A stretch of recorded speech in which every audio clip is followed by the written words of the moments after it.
أعوذ بالله من الشيطان الرجيم بسم الله الرحمن الرحيم الحمد لله رب العالمين وبه نستعين وهو المعين وصلى الله على محمد وآل محمد.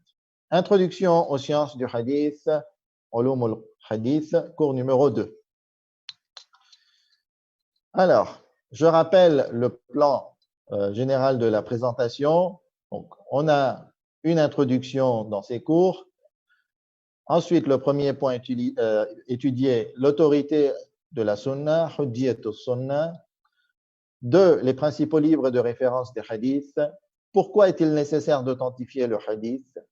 La classification des hadiths, les différents critères d'acceptation des hadiths ou comment authentifier un hadith, le phénomène de contradiction entre les hadiths. Donc hier, on a eu une introduction et aujourd'hui, on va aborder les points 1, 2 et 3, Inch'Allah, si le temps nous le permet. Donc, on aura des activités en fin de cours, je vais vous les transmettre, Inch'Allah, à la fin. Mais tout d'abord, je vais faire un rappel de ce que l'on a vu hier pour rafraîchir les mémoires. Alors, dans notre introduction à notre cours d'introduction aux sciences du hadith, en point A, nous avons vu le statut de la sunna. Ensuite, nous avons vu des définitions. Donc, au niveau du statut de la sunna, on a clairement dit que c'était la deuxième source d'information et d'enseignement islamique. Au niveau des définitions, on a marqué une différence importante et par moments subtile qu'il faut absolument assimiler et on a dit que de grands chercheurs ne l'avaient pas assimilé. Et cette différence, c'est que la sunna, c'est l'ensemble des paroles, faits et gestes dont le silence approbateur des infaillibles. Donc, ce sont leurs propres paroles, faits et gestes. En revanche, le hadith, c'est le texte écrit ou la parole qui rapporte la sunna, qui relate la sunna. Donc, le premier observateur qui regarde le prophète parler, faire quelque chose, faire la prière, faire des gestes, ou avoir un silence, cette personne, lorsqu'elle rapporte, elle rapporte un hadith. Elle rapporte la sunna à travers une parole, et c'est ce qu'on appelle le hadith dans la terminologie des sciences islamiques. Nous avons donné des exemples de hadith sur le bon comportement avec les gens, sur le nombre des imams, sur le pouvoir divin de l'homme et sur l'injure qui invaliderait le jeûne.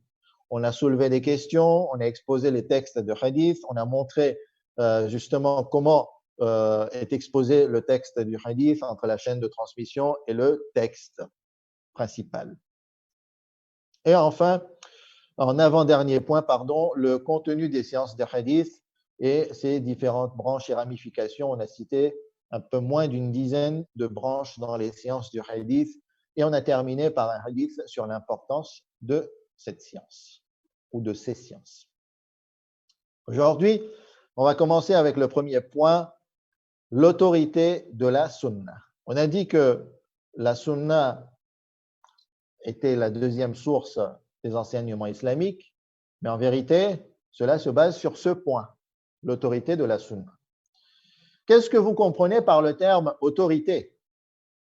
Lorsqu'une chose, lorsqu'un texte, lorsqu'une parole fait office d'autorité, qu'est-ce que vous comprenez par ce concept?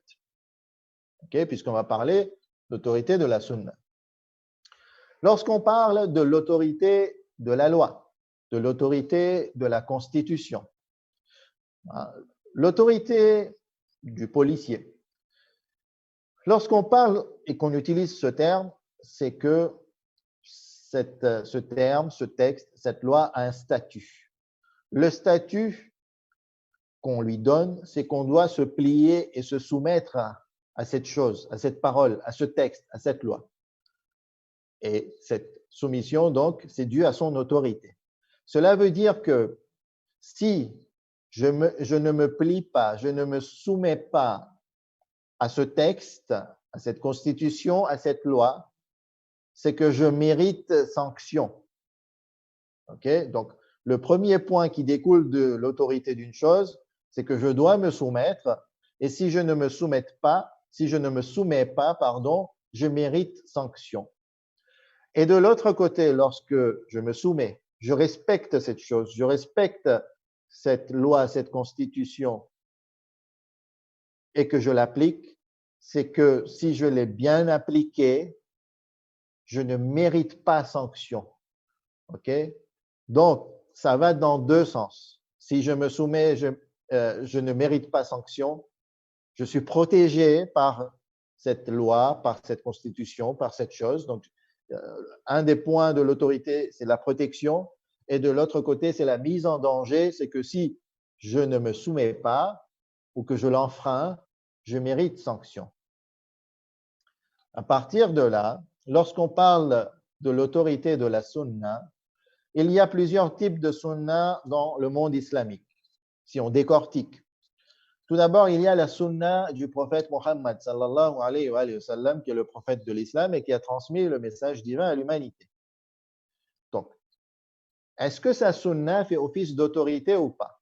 Est-ce que ses paroles, ses faits et gestes dans le silence approbateur a une autorité sur nous ou pas? Dois-je me plier à sa sunna ou pas?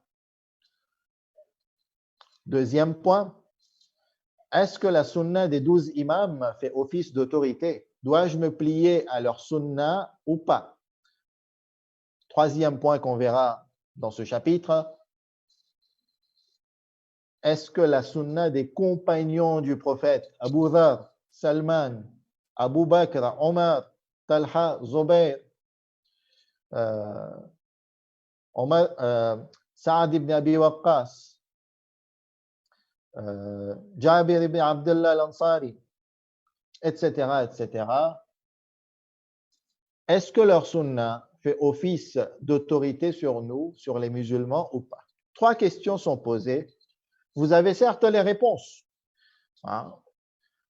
Concernant la sunna du prophète, l'opinion célèbre chez la grande majorité, la très grande majorité des musulmans, c'est que la sunna du prophète fait office d'autorité sur les musulmans et sur toute la communauté des fidèles musulmans.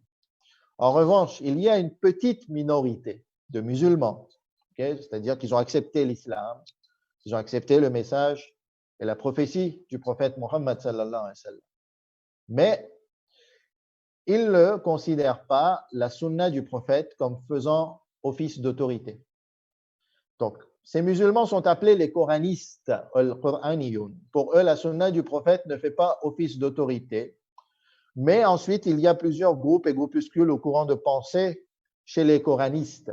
Certains disent que les commandements politiques du prophète à l'époque du prophète de son vivant faisaient office d'autorité sur la communauté musulmane de l'époque du prophète. Mais une fois que le prophète a rejoint le Seigneur, sa sunna ensuite n'a plus de signification, n'a plus de sens pour faire office d'autorité. D'autres, dès le départ, disent que non, même les commandements politiques du prophète ne faisaient pas office d'autorité. Bref, pour le moment, on n'est pas en train d'étudier ce courant de pensée ni les coranistes. Nous concernant au niveau du madhhab d'Ahl al-Bayt, de l'école d'Ahl al-Bayt, il n'y a pas de doute, la sunna du prophète fait office d'autorité, nous devons nous soumettre. Quelles en sont les preuves? Les principales preuves avancées par nos savants sont tout d'abord le verset coranique 59.7. وَمَا أَتَاكُمُ الرَّسُولُ فَخُذُوهُ وَمَا نَهَاكُمْ عَنْهُ فَانْتَهُوا وَاتَّقُوا اللَّهَ إِنَّ اللَّهَ شَدِيدُ الْعِقَابِ. Une fois qu'on a accepté le message divin, c'est-à-dire que le Coran fait office d'autorité sur nous et que nous devons nous soumettre au Coran, automatiquement, lorsqu'on étudie le Coran, on voit des choses qui nous indiquent que nous devons aussi nous soumettre à la sunna du prophète. Regardez ce verset, prenez ce que le messager vous donne et ce qu'il vous interdit, abstenez-vous-en et craignez Allah car Allah est dur en punition. Alors, verset assez clair. Deuxième verset qui indique l'obligation de se soumettre à la sunna du prophète. Bismillahir-Rahmanir-Rahim. Wa anzalna ilayka dhikra litubayyina lin-nas ma nuzzila ilayhim wa la'allahum yatafakkarun. Et vers toi, nous avons fait descendre le Coran. Le Coran, donc, a été révélé au prophète qui nous l'a transmis. Mais ensuite, Que nous dit ce verset coranique? Pour que tu exposes clairement aux gens ce qu'on a fait descendre pour eux et afin qu'ils réfléchissent. C'est-à-dire que le prophète a la mission de nous donner des explications des enseignements coraniques. Et selon cette compréhension, ces explications de l'enseignement et des enseignements coraniques sont représentées en la sunna. C'est la sunna du prophète dans son ensemble qui nous donne cette explication et qui nous expose clairement comment comprendre, appliquer les versets coraniques. Et donc, si Dieu demande au prophète d'exposer tous ces versets, d'expliquer le Coran aux gens par la parole, par les actes, par des commentaires, automatiquement, nous devons nous soumettre. Sinon, pour quelle raison Dieu demanderait au prophète de les exposer aux musulmans et aux gens? Troisième verset.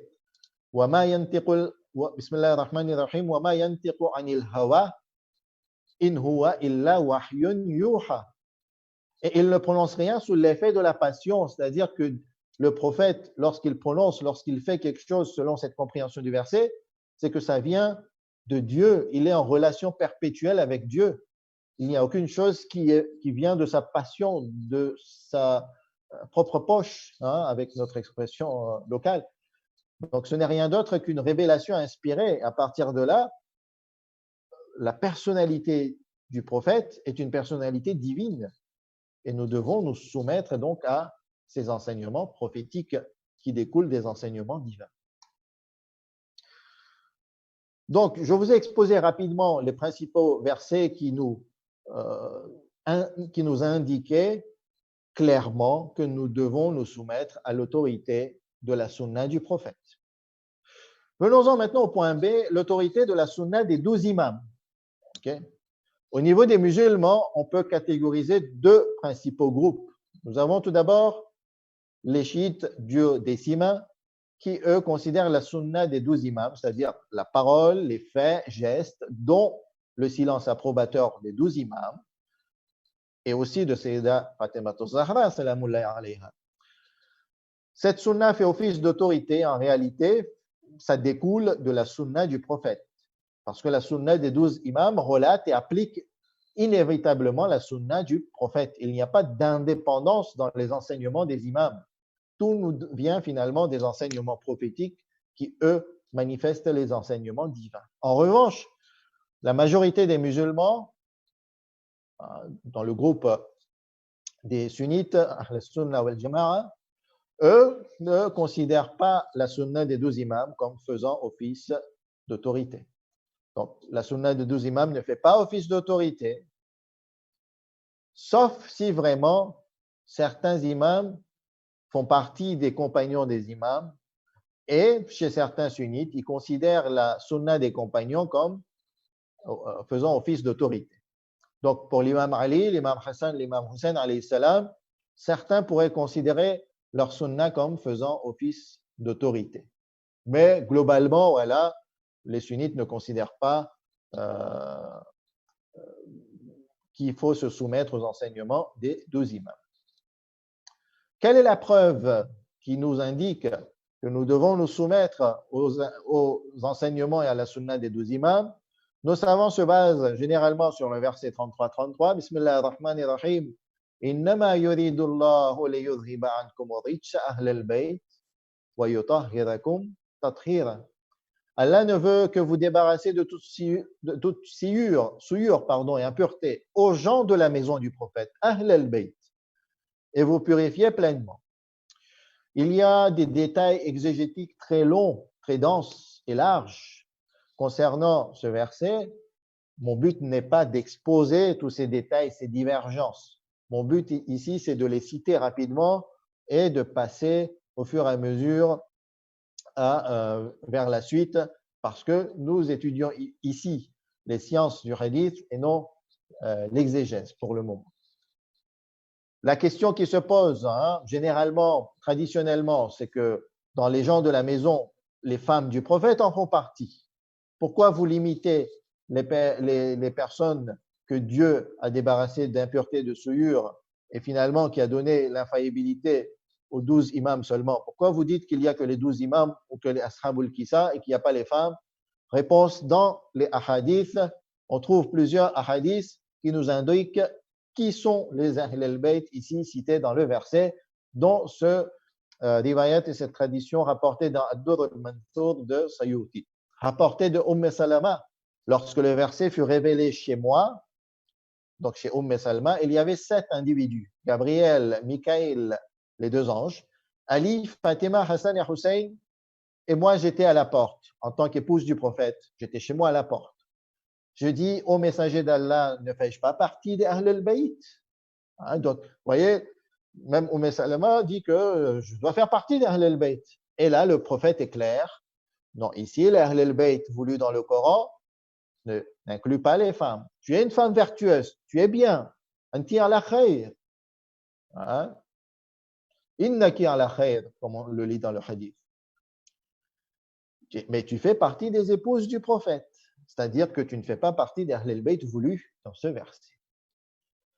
Une autre preuve, un autre texte qui nous indique que nous devons nous soumettre à l'autorité de la sunna des 12 imams, c'est le fameux hadith de Thaqalain, notamment mentionné et rapporté par At-Tirmidhi dans son Sunan. عن النبي يا أيها الناس إني قد تركت فيكم ما إن أخذتم به لن تضلوا كتاب الله وعترتي أهل بيتي.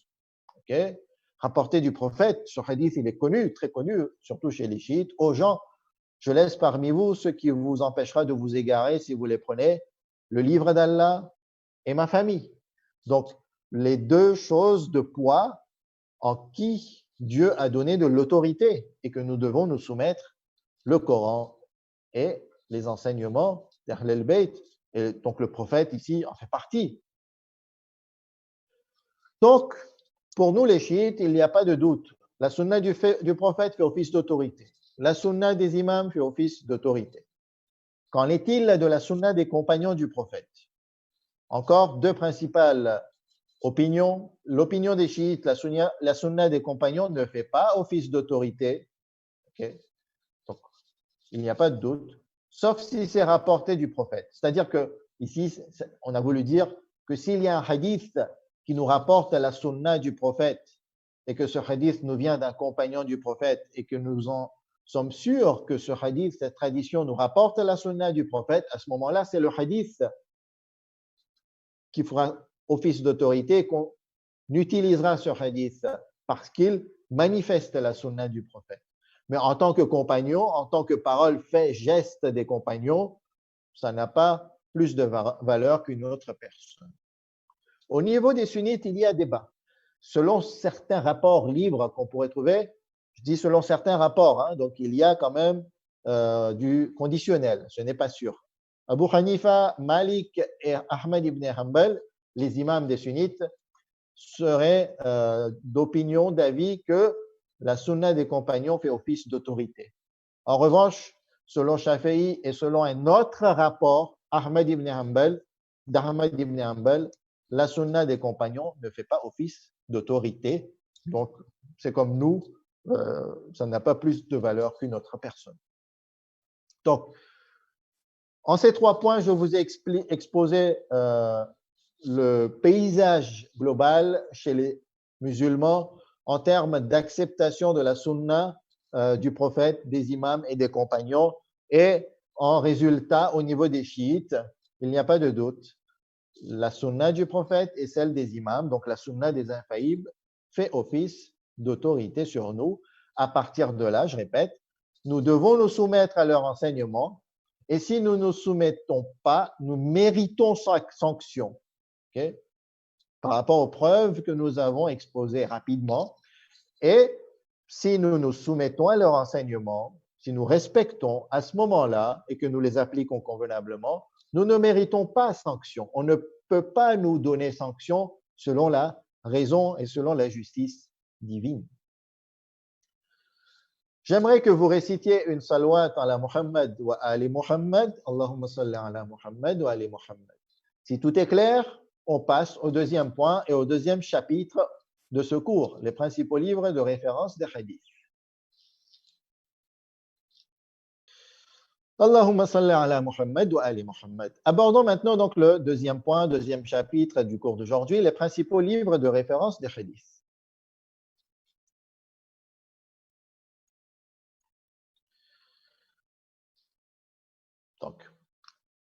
on prend notre frise chronologique. Nous avons eu l'époque de prophète, durant laquelle on a eu la sunna du prophète. Ensuite, nous avons eu l'époque des imams, en prenant de l'imam Ali alayhi salam, jusqu'au début de l'occultation majeure de l'imam al-Mahdi, Ajjalallahu ta'ala farajahu sharif, et qu'Allah lui fasse miséricorde, lui donne paix et bénédiction.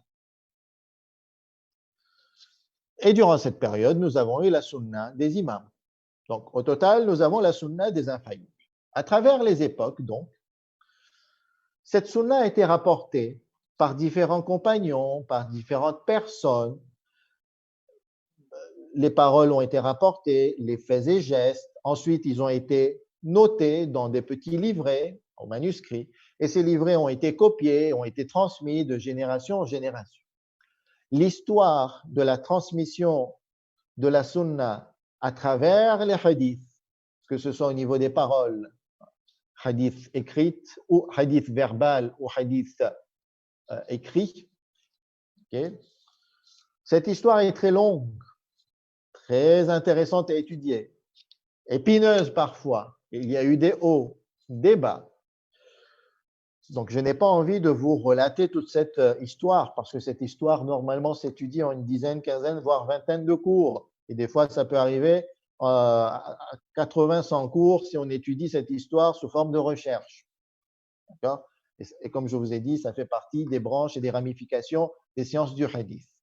Ici, je vais faire un gros raccourci pour vous dire que, au fur et à mesure de la transmission des hadiths, lorsqu'on est arrivé entre le 3e et le 6e siècle de l'Hégire, d'accord ? 3e siècle, c'est-à-dire à partir de l'an 201, 202. Donc, les imams étaient déjà là. Les imams étaient encore là, pardon. Hein, le 8e imam, alayhi salam, est décédé, est mort, assassiné en 203 de l'Hégire. L'imam Al-Hujja, salamullah alayhi, est né en 255 de l'Hégire. Donc, c'est le 3e siècle de l'Hégire. À partir du 3e siècle de l'Hégire et surtout début du 4e siècle, nous avons commencé à avoir des compilations de hadiths. Okay?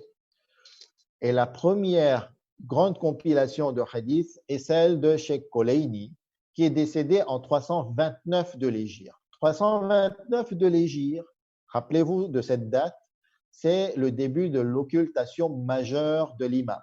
Donc, Cheikh Koleini a vécu pendant la période de l'occultation mineure de l'imam al-Mahdi, salamullahi alayhi, ajjalallahu ta'ala, farajahu sharif.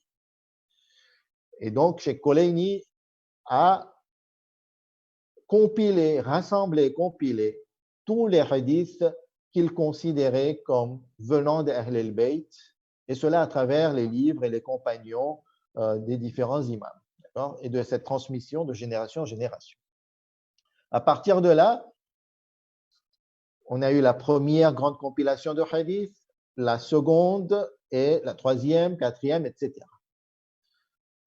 Et les savants des sciences de hadith, en général, proposent au niveau des grandes, je dis bien des grandes compilations de hadith, 3 types de catégories, 3 générations de sources de hadith. Nous avons la première, on va dire, la première génération des sources de hadith.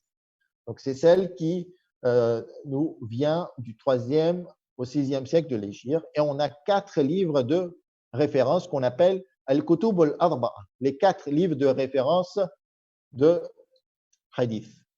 Donc, le premier livre, la première grande compilation qui traditionnellement est édité, publié en 8 volumes. C'est celle de Cheikh Koleini que l'on nomme Al-Kafi. Donc, Al-Kafi, 8 volumes. Nous avons le Usul al-Kafi, tout ce qui concerne la dogme, Furu al-Kafi, et ensuite Al-Rawza. Donc, 3 parties, on va dire, concernant cette première compilation. Deuxième compilation, Man la yahduruhu al-faqih de Cheikh Koleini. Mais le titre le plus complet, c'est Kitabun Man la yahduruhu al-faqih.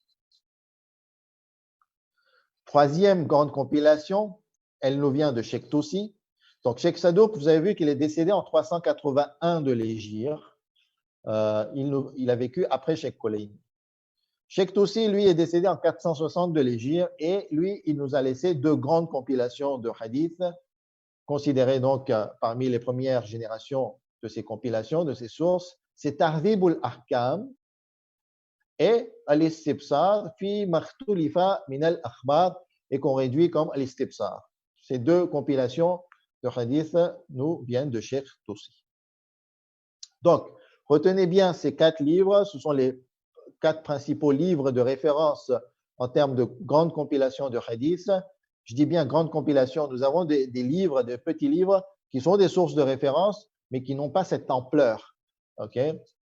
Comme Basa'ir al-Darajat, c'est un livre très estimé au niveau des sciences du hadith, mais ce n'est pas une grande compilation de hadith.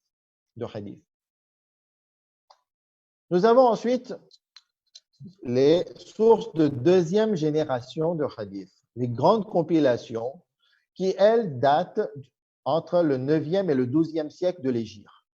Donc, nous avons Al-Wafi de Sheikh Faïd Kashani, 1091, décédé en 1091 de l'Hégire. Donc, actuellement, nous sommes en 1441 de l'Hégire, je le rappelle. Deuxième grande compilation des sources de deuxième génération, Wasa'il al-Shi'a, Fi Tafsil al-Shari'a. Donc, le Cheikh Khur al-Amili, décédé en 1104 de l'Hégire, il est enterré à Mashhad, dans le mausolée de l'imam Ar-Rida alayhi salam. Bihar al-Anwar. Bihar al-Anwar est une compilation très connue, publiée en 110 volumes de Allama Majlisi, décédé en 1110 de l'Hégire. Et enfin, nous avons des sources de troisième génération qui datent donc de cette époque contemporaine, du XIIIe au XVe siècle de l'Hégire. On retrouve Mustadrak al-Wasa'il de Cheikh Nouri, décédé en 1320 de l'Hégire. Jami'u Ahadith al-Shi'a de Sayyid Burujazdi, qui est décédé récemment, il y a, on va dire, quelques 60 ans, en 1380 de l'Hégire. Donc, ces noms, bon, certains sont peut-être difficiles à connaître, à mémoriser, mais retenez surtout les quatre premiers noms, les sources de première génération. Al-Kutub al-Arba'a sont connues et sont considérées les sources premières et primaires et premières des hadiths. Mais, comme je le répète, ce ne sont pas les sources exclusives de première génération. Il y a d'autres sources, mais de moindre ampleur. Alors, pourquoi avoir catégorisé ces sources en plusieurs générations? C'est que, vous l'avez compris, ce qui fait office d'autorité sur nous, c'est la sunna des infaillibles. La sunna nous a été rapportée à travers les hadiths. Donc, plus les hadiths seront proches de l'époque du prophète et des imams, et plus on aura des éléments de confiance, ce rapprochement temporel qui fait qu'on aura plus de confiance dans ces sources de première génération, ces sources primaires. C'est normal. Plus il y a d'intermédiaires entre les paroles citées, les faits et gestes observés et les personnes vers lesquelles on rapporte ces paroles et ces faits, plus il y a d'intermédiaires et plus il y a des chances de déformation, d'altération, de perte de qualité et de sens. Et moins il y a d'intermédiaires, plus il y a de confiance et de chances qu'on se rapproche des faits originels. À partir de là, selon les savants, il y a une qualité et une intensité différentes dans la valeur scientifique de ces sources. Plus la source est éloignée et moins la valeur scientifique sera forte et intense. Et plus la source sera rapprochée, vérifiée de l'époque des prophètes, et plus la valeur scientifique de ces sources sera forte et intense. Je vous ai donné la raison, elle paraît logique, mais cela ne veut pas dire que les sources de deuxième et troisième génération n'ont pas de valeur. Il ne faut pas mal me comprendre. Donc, les grandes compilations comme Bihar al-Anwar, Wasa'il al-Shi'a ont des valeurs, ont leur propre valeur.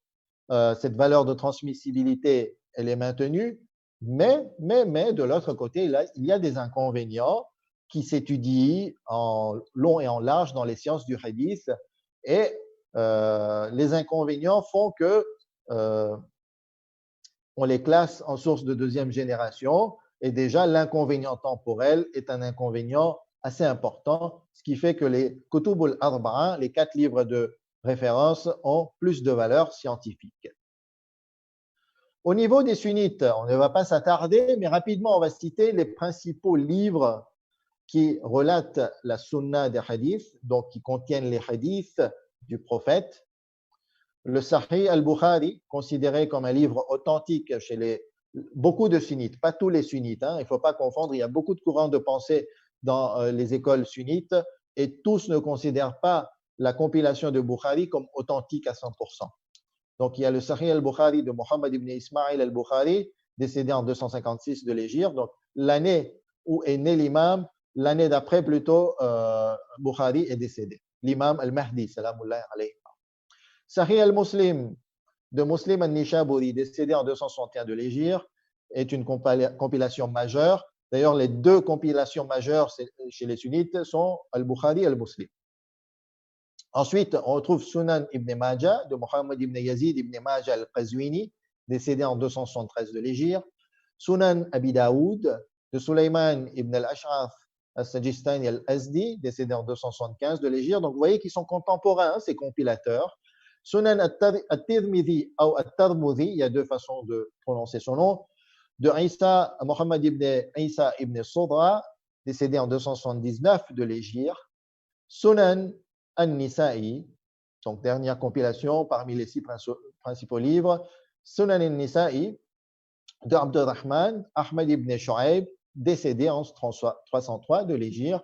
Donc ces 6 livres englobent les principaux hadiths chez les sunnites et représentent les principales sources de hadiths, donc les textes qui relatent la sunna du prophète chez les musulmans sunnites. C'est bon, c'est vrai que j'ai cité beaucoup de noms. Le but, ce n'est pas automatiquement de les mémoriser. Si vous arrivez à les mémoriser, c'est très bien. Essayez de mémoriser les 4 premiers livres chiites au niveau des hadiths, les 4 grosses compilations de première génération, parce que vous allez souvent les rencontrer. Si tout est OK, j'avance et je termine avec le dernier chapitre du cours d'aujourd'hui. Pourquoi est-il nécessaire d'authentifier le hadith? C'est OK, on avance.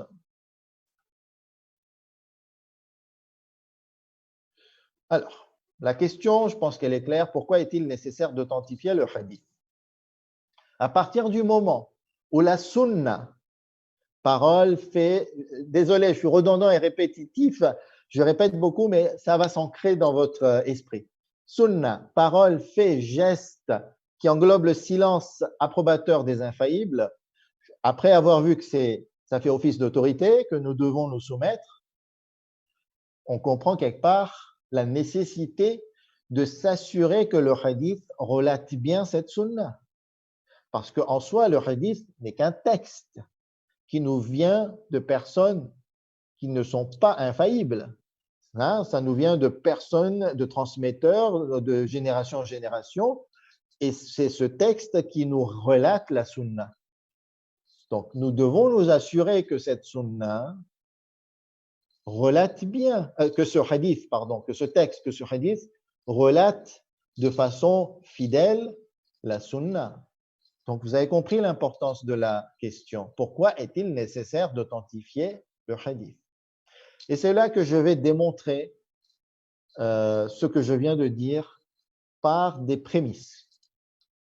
Première prémisse, on est tous d'accord, on vient de le voir tout à l'heure, la sunna des infaillibles a fait office d'autorité sur les musulmans.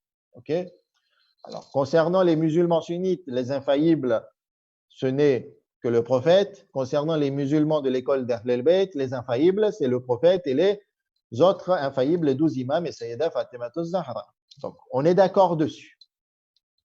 Deuxième prémisse, le musulman doit connaître la sunna afin d'agir conformément à l'islam.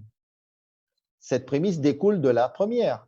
À partir du moment où la sunna fait office d'autorité, je dois m'assurer et je dois connaître quelle est cette sunna pour que je me conforme, que je me plie, que je me soumette à la sunna, je dois la connaître.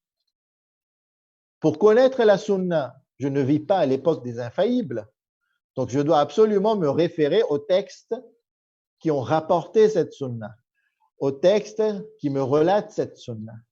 Hein, il n'y a pas d'autre chemin. Quatrième prémisse, c'est une prémisse que je rajoute de l'extérieur. Il y a eu d'énormes troubles, de péripéties, d'événements lors de la transmission des hadiths à travers les époques. Il y a eu des mensonges, il y a eu des pertes. Nous avons, l'Empire musulman a été attaqué par les Moghols lors du 4e, 5e, 6e siècle de l'Hégire. Lorsque les Moghols ont envahi une partie des territoires musulmans et de l'Empire islamique, ils ont brûlé. Il y a eu des dissensions entre musulmans. Les uns ont brûlé les bibliothèques des autres et ont commis des crimes. Et on a eu des pertes au niveau des transmissions de hadith. Il y a eu des personnes qui avaient de mauvaises intentions, qui ont falsifié, qui ont menti sur le prophète, sur les imams. Et tout cela est relaté dans les traditions, dans l'histoire. Et donc, il y a eu de la partialité. Il y a ceux qui ont exagéré, ceux qui ont tendu, ceux qui sont partis et qui ont pensé, qui ont réfléchi selon cette orientation et une autre orientation. Il y a eu divergence, il y a eu savants. Et donc, il y a eu une très lourde et riche et troublante histoire au niveau de la transmission des hadiths. Cette prémisse, je l'intègre. Certains vont relativiser, d'autres seront d'accord avec moi. Un troisième groupe va exagérer. Et donc, il peut y avoir divergence. Pour être honnêtement, en termes de recherche et en termes intellectuels, je vous le dis clairement, je ne veux pas faire de raccourcis dans ma déduction sans que vous ayez la clarté et l'information propre. Je déduis comme résultat que le musulman doit s'assurer, avoir la certitude que le hadith relate bien la sunna, puisque c'est la sunna qui fait office d'autorité. Et cela pour agir conformément aux enseignements de l'islam qui nous découlent du Coran. Sinon, si on ne s'assure pas et qu'on n'a pas certitude sur la fidélité du hadith, sur la fidélité du rapport de cette sunna, on risque d'agir contrairement à l'islam. Imaginons qu'on se base sur un texte qui va dans le sens contraire de la sunna du prophète, qui au lieu d'être fidèle aux enseignements prophétiques, à cause d'un mensonge, d'une falsification ou d'un doute, on va finalement agir contrairement aux enseignements des infaillibles. C'est problématique, donc on doit s'assurer et avoir cette certitude. Donc, la première prémisse, on était d'accord. La seconde, elle est d'accord, elle découle de la première. La troisième, elle est claire. La quatrième, selon mon exposé, j'espère qu'il n'y a pas de doute, c'est clair. Le résultat, c'est que je dois m'assurer et avoir la certitude. Alors, me demandera-t-on, mais pourquoi être si rigoureux, si exigeant et avoir cette certitude? Et pourquoi être si perspicace? Pourquoi est-il nécessaire d'avoir la certitude ou l'assurance dans les affaires religieuses? Mais je ne peux pas me baser sur des informations d'intensité scientifique moyenne? Réponse selon le Coran, puisque c'est la première source. Bismillah ar-Rahman ar-Rahim. La taqfu ma laysa laka bihi ilm. Inna as-sam'a wal basara wal fu'ada kullu ulaika kana anhu mas'oula. Et ne poursuis pas ce dont tu n'as pas connaissance. Ne va pas derrière ce que tu n'as pas connaissance. Ne te soumets pas à une chose dont tu n'as pas connaissance. Connaissance, c'est certitude. Ce n'est pas un doute. Ce n'est pas une présomption. Lui, la vue et le cœur, sur tout cela en vérité, vous serez interrogés. Deuxième verset. Bismillah ar-Rahman ar-Rahim. Wa ma yattabi'u aktharuhum illa dhanna. Inna dhanna la yughni min al-haqqi shay'a. Inna Allah alimun bima yaf'alun. Le verset nous dit, et la plupart d'entre eux ne suivent que conjecture. C'est un reproche de la part du Coran envers ceux qui suivent des informations qui ne sont pas sûres, qui ne sont pas des connaissances, qui sont des conjectures, qui sont des probabilités. Mais la conjecture ne sert à rien contre la vérité. La vérité, c'est qu'il faut être sûr. Allah sait parfaitement ce qu'ils font. Allah vous suit, vous regarde. À partir de là, je veux déduire que dans les informations religieuses, il faut s'assurer qu'elles soient authentiques, sûres. Et donc, tout hadith n'est pas forcément révélateur de la sunna. Nous avons des dizaines de milliers de hadiths. Est-ce que cela veut dire que tous les textes, toutes les traditions et textes de hadith nous révèlent la sunna?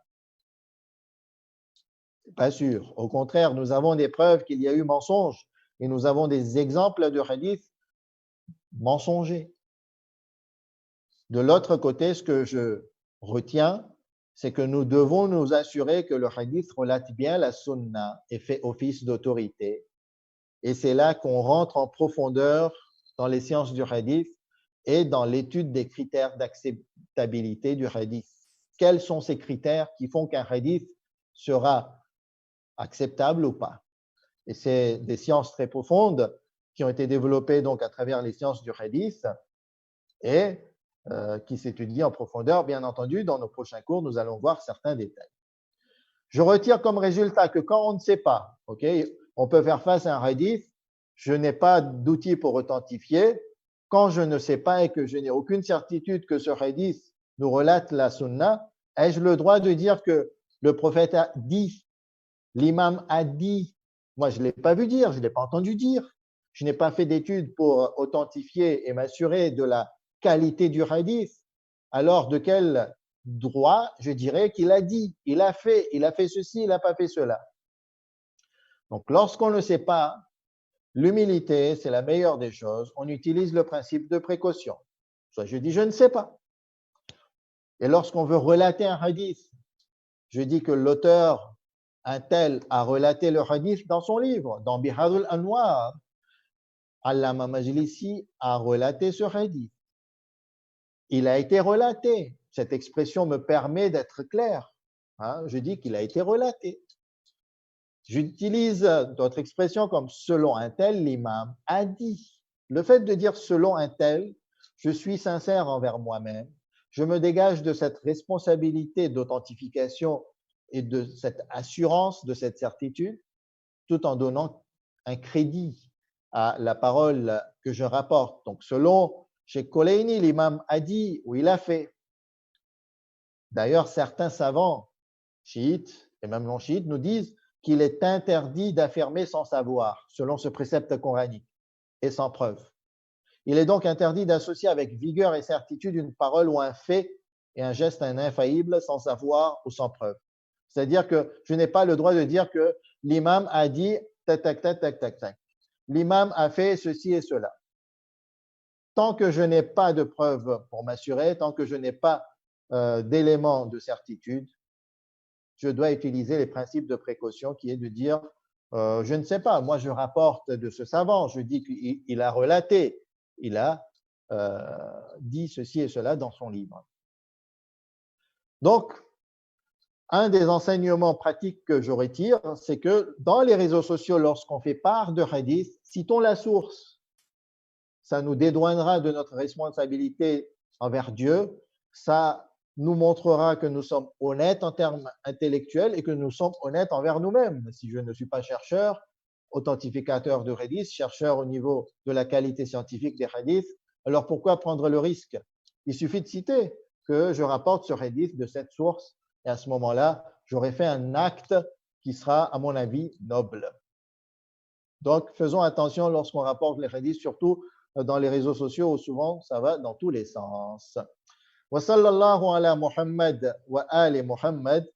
J'espère que j'ai été clair. Je pense que j'ai été long dans ma présentation, mais hier vous m'avez dit que le temps de la prière se rallonge, devient de plus en plus tard, et donc j'ai profité quelque part de ce temps et je suis désolé d'avoir été un peu long.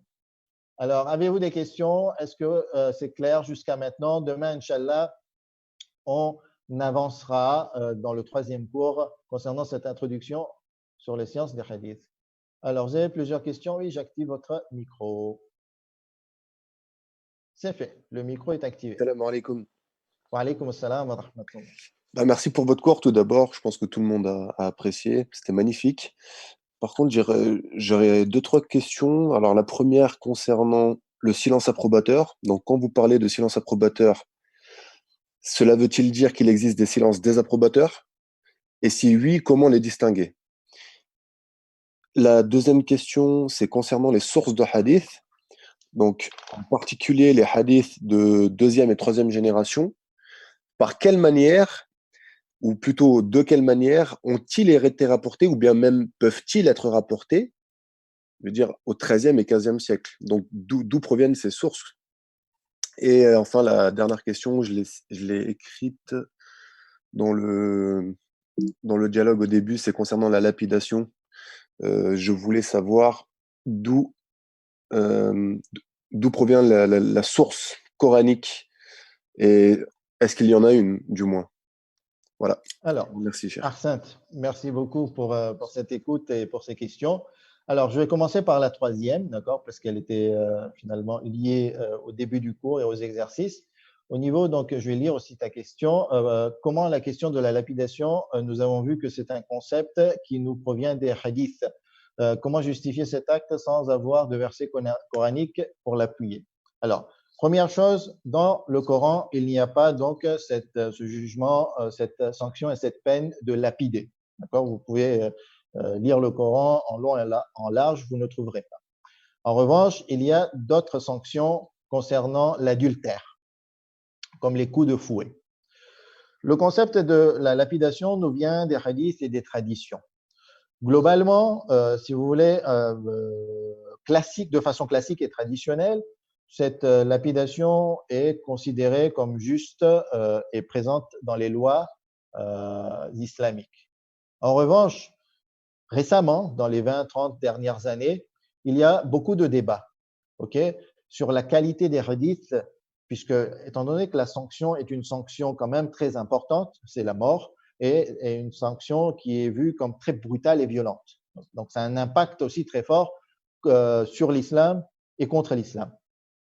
Donc, certains savants ont commencé à étudier et à réouvrir cette question, et il y a différents avis. D'accord? Si vous voulez, je ne peux rentrer dans les détails parce que c'est une question épineuse d'un côté, mais très large en termes jurisprudentiels. Donc, même là, je n'ai pas en tête les hadiths qui nous rapportent cette sanction. D'accord? Je ne pourrais pas les citer, il faut que j'aille les chercher. Mais si vous voulez, il faut ouvrir tout un chapitre très long pour étudier ce sujet. Jusqu'à on va dire, jusqu'à ce niveau, ce qui est important de retenir, c'est que ce précepte nous vient des hadiths, il n'est pas présent dans le Coran. Donc, je vais me suffire, on va dire, pour cette réponse parce que ouvrir un long chapitre dessus, c'est compliqué. Deuxième question, au niveau de la transmission des sources de deuxième génération. En fait, si vous voulez, il y a, comme je vous ai dit, l'histoire des hadiths est une histoire très longue et très intéressante à étudier. Et, il y a eu des transmetteurs dans toutes les époques. Et ces transmetteurs nous ont transmis de génération en génération, soit par la parole, soit par les écrits. Mais à partir disons, du début de la moitié du IIIe siècle, même je dirais à partir du début du IIIe siècle de l'Hégire, donc déjà dès l'époque des imams, on commençait à mettre les écrits, les hadiths en écrit, et ensuite ça se transmettait de génération en génération par enfants, amis, compagnons, etc. Et les livres se copiaient, les livres de hadiths se copiaient, jusqu'à ce que ça arrive aux mains de grands compilateurs qui ont compilé tout cela dans leurs hadiths, ils ont filtré aussi, il y a eu de la sélectivité, et ensuite ça s'est transmis de génération en génération, de savant en savant. Donc si vous voulez, là, quand il n'y a pas de couleur entre le 6e et le 9e siècle, cela ne veut pas dire qu'il n'y a pas eu d'activité de transmission de hadith. Entre savants, il y a des activités de transmission qui s'opéraient, il y avait de grandes bibliothèques, il y avait des copistes, tout cela se faisait, mais on n'a pas de compilation majeure entre le 6e et 9e siècle de l'Hégire. D'accord? Donc, les compilations de première génération se transmettaient, si vous voulez, durant cette période jusqu'à arriver au 9e siècle et ensuite jusqu'à notre époque, ça s'est transmis, on les a obtenus, donc soit des manuscrits qui se transmettaient, des copistes qui faisaient des copies, le père qui transmettait à son enfant et cet enfant à son enfant, et de génération en génération, on les a obtenus. Vous voyez un petit peu comment ça se transmettait. Enfin, la première question, le silence approbateur. Donc, oui, nous avons des hadiths qui nous indiquent le silence approbateur, mais c'est simple à concevoir. Imaginons que je mange ou quelqu'un mangeait une pomme devant l'imam en étant debout. L'imam ne dit rien. L'imam ne dit rien. Donc, il y a plein d'actes qui se font devant les imams où l'imam n'intervient pas. D'accord?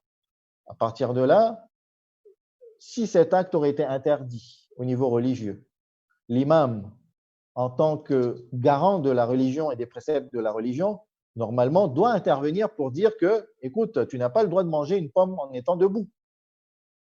D'accord? S'il n'intervient pas, on comprend que son silence est approbateur. Et s'il intervient, et il y a des cas où il est intervenu, il a dit que non, ça ne doit pas se faire, et cela concernant par exemple le qiyas, une méthode de retirer les préceptes religieux du Coran en faisant des analogies.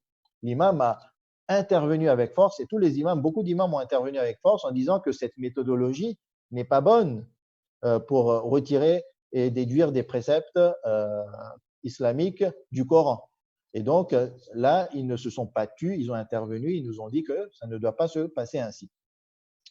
Mais pour distinguer justement entre le silence approbateur, non approbateur, qui fait des reproches, est-ce que ce silence fait office d'autorité ou pas? Il y a des chapitres au niveau des études des sciences du hadith qui sont ouverts de la part des savants. Il y a des bouquins comme ça qui étudient ces questions. Et donc, vous avez très bien compris qu'ici, il s'agit d'une introduction. Et une introduction, c'est réducteur. Je réduis tout cela dans des phrases et dans des concepts qui synthétisent. Et je vous donne quelque part l'opinion célèbre et majoritaire. Okay? Mais une fois qu'on rentre dans les recherches, à ce moment-là, il y a des divergences. Il y a des personnes qui ne sont pas d'accord sur le fait que le silence pourrait être approbateur. D'autres disent qu'il y a des conditions à respecter pour que le silence soit approbateur. Sinon, si ces conditions ne sont pas respectées, comme le taqiyya, à ce moment-là, le silence ne serait pas approbateur. Donc, si vous voulez, je ne fais que citer que des pistes de réflexion et d'études pour le futur. En étant honnête en termes intellectuels, je ne peux vous satisfaire par des réponses concises et courtes. D'accord? À quoi servent les sources moins proches chronologiquement de l'époque des imams? Pourquoi a-t-on besoin d'autant de sources, surtout si elles peuvent être moins fiables? Ces sources tardives rapporteraient des fois des hadiths que l'on ne retrouve pas dans les premières sources. Les sources tardives sont beaucoup plus amples et globales. Et donc, on pourrait retrouver des sources qui ne sont pas présentes dans les sources primaires. Et donc, après, il faut faire toute une étude de la chaîne de transmission et de la transmission de ces hadiths pour vérifier leur authenticité ou pas. Est-ce sur des choses de la vie nouvelle qui n'existaient pas au troisième siècle? Alors, je n'ai pas compris. Est-ce sur des choses de la vie nouvelle qui n'existaient pas au troisième et sixième siècle ou autre chose? Non, les hadiths qui nous sont rapportés dans les sources tardives nous rapportent en général des hadiths de l'époque des imams et du prophète.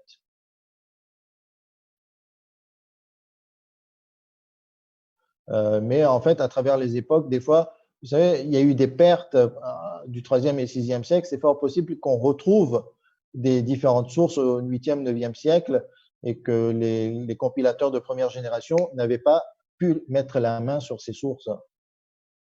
Très bien. Je vais vous libérer et Inch'Allah, on se voit demain soir pour la suite de ce cours. Wassalamu alaikum wa rahmatullahi wa barakatuh.